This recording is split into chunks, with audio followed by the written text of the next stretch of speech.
First, you need to install Microsoft Teams from Google Play if you are using Android mobile or from App Store if you are using an iOS.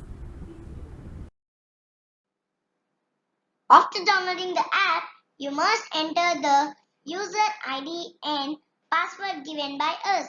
We request you to consult the HM of the branch in which your child is studying for ID and password.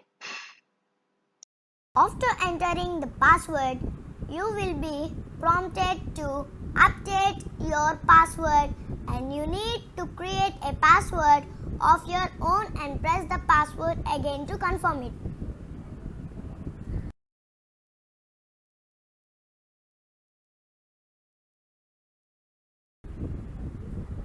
Please note that if you forget your password, you cannot reset by it your own. You must consult the HM of the branch in which your child is studying. After pressing the password, you will be shown different screens.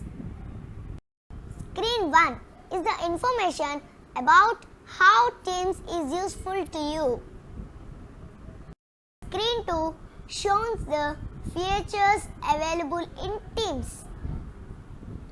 Screen 3 shows the options available in Teams.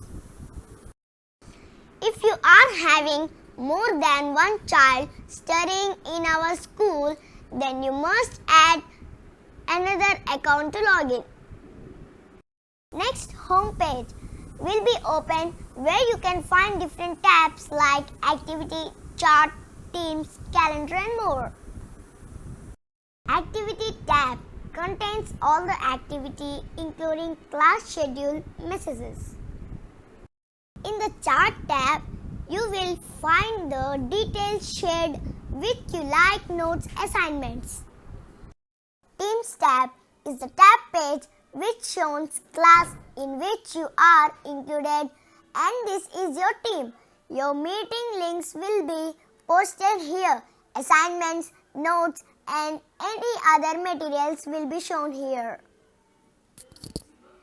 In assignment tab, you can find all the assignments shared with you in a single page. In calendar tab, you can find the schedule of the classes every day.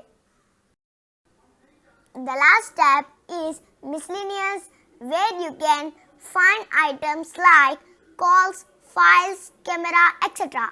You can find the files which are shared in your class in the file section. The last tab is miscellaneous where you can find items like calls, files, camera, etc. You can find the files which are shared in your class in the file section.